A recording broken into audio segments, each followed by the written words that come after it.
Should we just scrap VAR?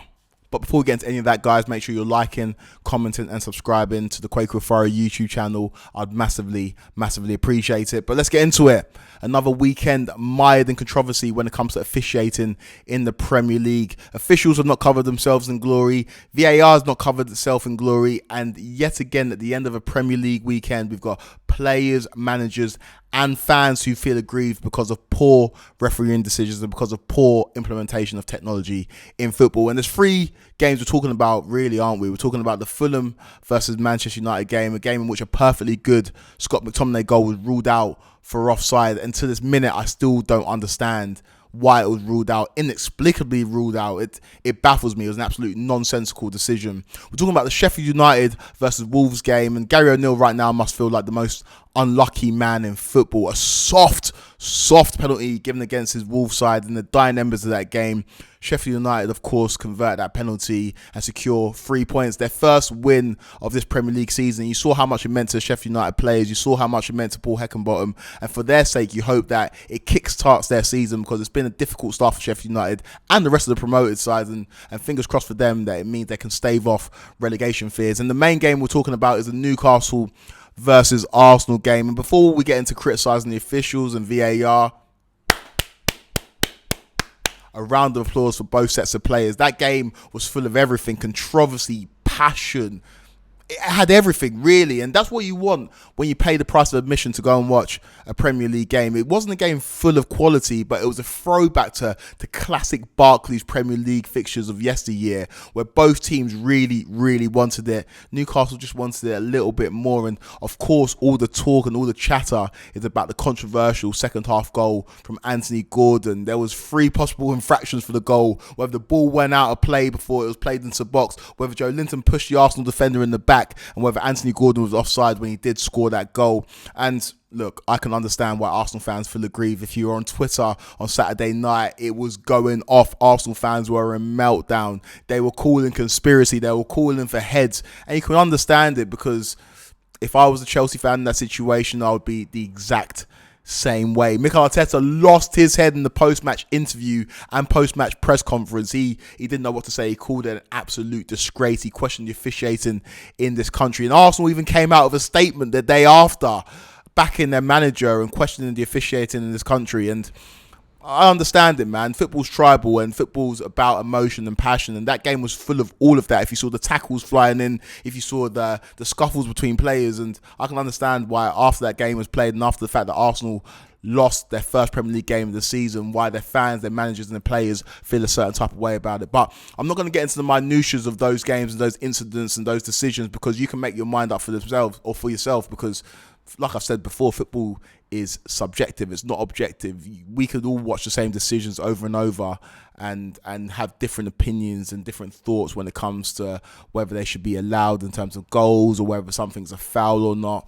And I'm here to talk about the technology and the VAR's impact on football since it's been implemented. And for my money, it's been absolutely terrible. It's ruining the game that we love. And I want to talk about goals, because ultimately that's the lifeblood of football. That's why tens of thousands of fans fill stadiums week after week, year after year.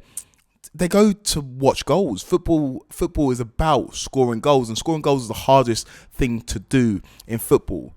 And if after every goal that is scored, we are having a debate and VAR is going to see if goals should be given or not given, ultimately looking for reasons not to give goals, in my opinion, that is the epitome of anti-football. I'll say it again. It's the epitome of anti-football. If you're looking for reasons to disallow goals, you're going to find a reason to disallow a goal. Whether it's going back to a previous phase of play where the ball might have gone out of play, or if you're going back to see if there was a foul maybe 2 minutes earlier. If you're looking and you're putting a microscope over every decision and looking for a reason to disallow a goal, you're going to find a reason. And for my money, it's just not what football should be about. We go there to watch teams and players score goals because it's the hardest thing to do in sport. In all sport, not just in football, scoring a goal is the hardest thing to do in all sport. If you think about rugby, think about how many points are scored in rugby, how many tries are scored per game on average in rugby. It's a lot, right? If you think about basketball, how many baskets are scored per game? If you think about cricket, how many runs are scored?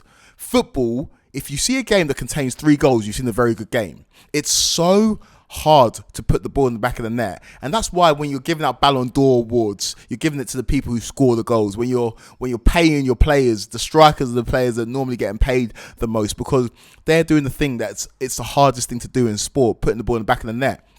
And that's why you see such a visceral reaction to a goal going in. You don't, if you go and compare it again to any other sport, you don't see the reaction to a goal like you see a reaction to a try in rugby, or a reaction to a couple of runs in cricket.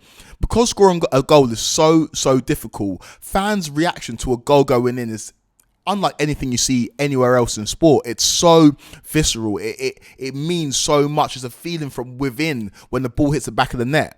But that feeling is being suppressed, and you can't lie, you can't deny it. If you're a fan of a Premier League team, or you're a fan of a team in the top flight, it's a very different feeling right now when the ball hits the back of the net. You're worrying about whether they're going to look and try and find a reason to disallow it. You can't cheer as much as you used to, because that feeling's been taken away. Because how many times have we seen it where fan bases have gone absolutely mad, the ball's hit the back of the net, and it says VAR check, it comes up on the big screen, and there you're just waiting and praying, and it's in the hands of the gods at that point, because ultimately we don't trust these officials that are looking at these screens, looking at these monitors and giving the decision. Case in point, the Liverpool Spurs game earlier in the season, where we heard the audio, we heard how incompetent, unfortunately, some of these officials are, and it's not their fault. They have been given the MO to sanitize and make football perfect. Football's not perfect. The beauty about football is that it operates in the grey area. It's subjective. You can look at so many different incidents and have different opinions.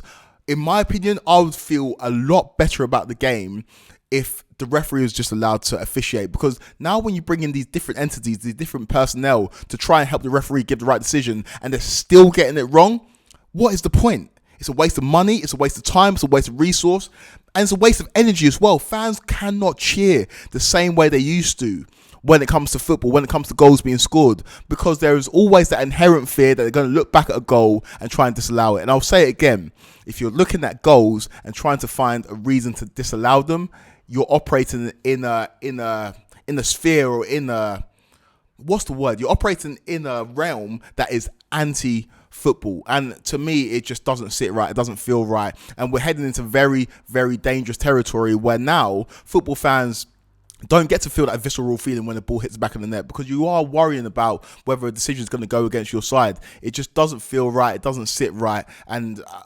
ultimately it's going to continue, because now you've implemented technology in football, you cannot now take it away. It's something that is here to stay, and I'm not just coming here to point out problems. I want to talk about solutions, because if VAR is here to stay and it's something that we're going to have to live with when it comes to football fandom, then there needs to be ways to refine it and make it better, and make it easier for officials, make it easier and better for fans in terms of their footballing experience. Because right now we've hit this crossroads where nobody likes it. Nobody's a fan of VAR. Nobody's saying it's enhancing the experience. Nobody's saying that it's making football better. It's making football worse. And I was talking to one of my mates about it, and I don't know, maybe have a challenge system. Like, each team has 2 challenges per half. You let the referee officiate the game, how they see it, how football used to be back in the day. If there's any decisions that they need to consult with their 4th official, need to consult with their linesman, they do that like back in the day. And you just let the referee officiate the game. And then if a team feels aggrieved and feels like the decision has gone against them, they want to challenge it, they can challenge it, similar to what they used to do in tennis when they first introduced Hawkeye. You can challenge a decision, and if the VAR or the officials look at those challenges and they come to the decision that actually you got that decision right and your challenge is correct, you keep that challenge. But if that is incorrect, then you lose your challenge. It puts the autonomy back on the individuals and back on the players and back on the manager, because right now I think there's too much of a spotlight on officials. They're dictating the whims of games too much, and I don't think that's what football's about. They should be there to just navigate the game and ensure that the game continues how it's supposed to continue. They're not there to be front and center. They're not supposed to be the center of attention when it comes to football. It's not how it's supposed to be. So for my money, a challenge system where maybe you let the referee officiate the game, and then if there is any decision that you feel really aggrieved by, then you can throw a flag, you can challenge him to NFL. But how things are currently set up, I just don't think we're going down the right route. And I think ultimately football is heading into dangerous territory where people are being put off by the game. There's a reason why people call the EFL the purest form of football in this country, because there is no VAR decisions. You live with the decisions that the referees make, and of course we know the referees aren't the best in this country, but back in the day, at least you know it'd be swings and roundabouts. If you're getting a poor decision one week, you hopefully next week the decision goes for you, and they did used to level themselves out to an extent. But right now, when we're operating in a realm where they're telling us that decisions are, we're supposed to get decisions 100% right because we've got technology and we've got people looking back on decisions, but week after week, month after month, year after year, decisions are incorrect. To me, we're heading down a dangerous path, and we need to look at it, because I'm being turned off it. When the ball hits back of the net, I'm not cheering because I'm worried that there could be a reason for a referee to look at it and disallow it. And I don't think that's where we should be as football fans. I don't think there should be a point in the football stadium where the fans cheering a goal be disallowed is louder than the cheer of fans when they score a goal. And you see it all the time when a goal goes in and it says VAR check and the goal gets disallowed eventually. You hear those fans of that team where the decision gone in their favour, and they're louder than the fans who should be cheering a goal. And to me, that's absolutely anti-football, and it should not be the case. I was reading a book by Simon Critchley just before I go. It's called What We Think About When We Think About Football, and he sums it up perfectly in terms of the reasons why we love football, and he calls it sensor ecstasy, and basically the feelings that you have when you're watching football. I'd recommend any football fan to go and pick up that book. It's one of my favourite football books. Simon Critchley he's a philosopher, and he loves football. He's a Liverpool fan. He talks about so many different things: socialism versus capitalism. Talks about the reasons why we love football. He talks about officiating. He talks about everything. But in there's a passage where he's talking about the reasons why we love football, and it's because of goals. And if you're looking at goals and VAR is affecting goals and affecting our enjoyment of the game, then it's something you need to look at, because ultimately football is the best sport in the world because of goals, because it's so hard to score a goal, and when a goal goes in, the celebrations that it induces is unlike anything you see in any other sport. So for my money, VAR is ruining that aspect of it, and it needs to be looked at. But I'd love to know what you guys think. I've rambled on for a second there. Like I said, when I first started this YouTube channel, it's going to be my thoughts, notions about football. I'm just going to say what's on my heart, say what's on my mind. It's feelings, no facts, really. I'm not giving you stats and numbers and figures. I'm just telling you how I feel, and I'd love to know how you feel down in the comments below. Like I said, make sure you're liking, commenting, and subscribing to the Kweku Afari YouTube channel, and I'll be back with more videos very, very soon.